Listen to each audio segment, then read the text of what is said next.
15 septembre, Jérémie, chapitre 19, chapitre 20. Ainsi a parlé l'Éternel. Va, achète d'un potier un vase de terre et prends avec toi des anciens du peuple et des anciens des sacrificateurs. Rends-toi dans la vallée de Ben-Hinnom, qui est à l'entrée de la porte de la poterie. Et là, tu publieras les paroles que je te dirai. Tu diras, écoutez la parole de l'Éternel, roi de Juda, et vous, habitants de Jérusalem. Ainsi parle l'Éternel des armées, le Dieu d'Israël. Voici, je vais faire venir sur ce lieu un malheur qui étourdira les oreilles de quiconque en entendra parler. Ils m'ont abandonné, ils ont profané ce lieu, ils y ont offert de l'encens à d'autres dieux que ne connaissaient ni eux, ni leurs pères, ni les rois de Juda, et ils ont rempli ce lieu de sang innocent. Ils ont bâti des relieux à Baal pour brûler leurs enfants au feu en holocauste à Baal, ce que je n'avais ni ordonné ni prescrit, ce qui ne m'était point venu à la pensée.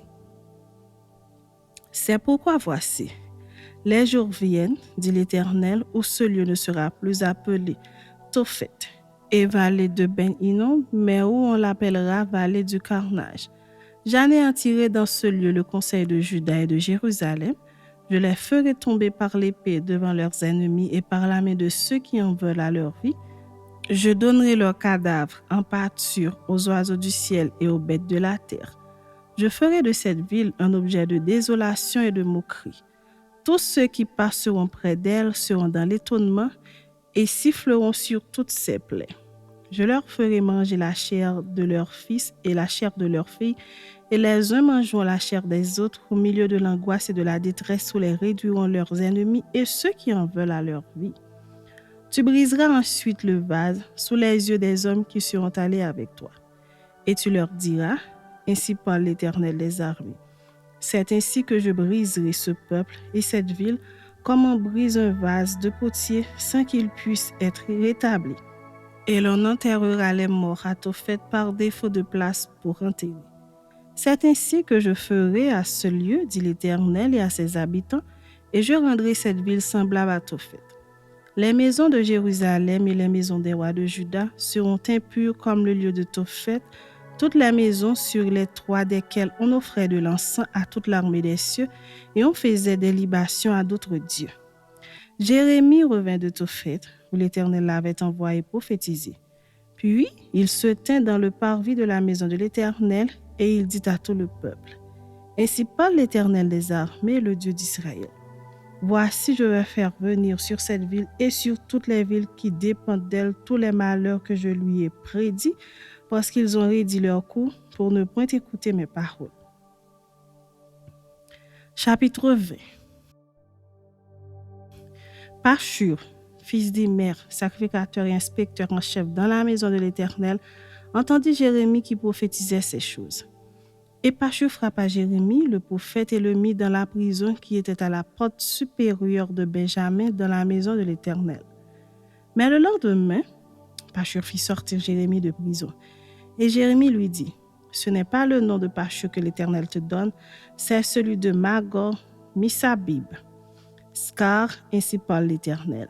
Voici, je te livrerai à la terreur, toi et tous tes amis. Ils tomberont par l'épée de leurs ennemis et tes yeux le verront. Je livrerai aussi tout Juda entre les mains du roi de Babylone, qui les emmènera captifs à Babylone et les frappera de l'épée. Je livrerai toutes les richesses de cette ville, tout le produit de son travail, tout ce qu'elle a de précieux. Je livrerai tous les trésors des rois de Juda entre les mains de leurs ennemis, qui les pilleront, les enlèveront et les transporteront à Babylone. Et toi, Pashur, et tous ceux qui demeurent dans ta maison, vous irez en captivité. Tu iras à Babylone, et là tu mourras, et là tu seras enterré, toi et tous tes amis auxquels tu as prophétisé le mensonge. Tu m'as persuadé, Éternel, et je me suis laissé persuader. Tu m'as saisi, tu m'as vaincu, et je suis chaque jour un objet de raillerie. Tout le monde se moque de moi, car toutes les fois que je parle, il faut que je crie à la violence et à l'oppression. Et la parole de l'Éternel est pour moi un sujet d'opprobre et de risée chaque jour. Si je dis, je ne ferai plus mention de lui, je ne parlerai plus en son nom, il y a dans mon cœur comme un feu dévorant qui est renfermé dans mes os. Je m'efforce de le contenir et je ne le puis, car j'apprends les mauvais propos de plusieurs, l'épouvante qui règne alentour. Accusez-le et nous l'accuserons.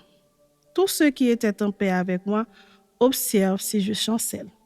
Peut-être se laissera-t-il surprendre et nous serons maîtres de lui, nous tirerons vengeance de lui.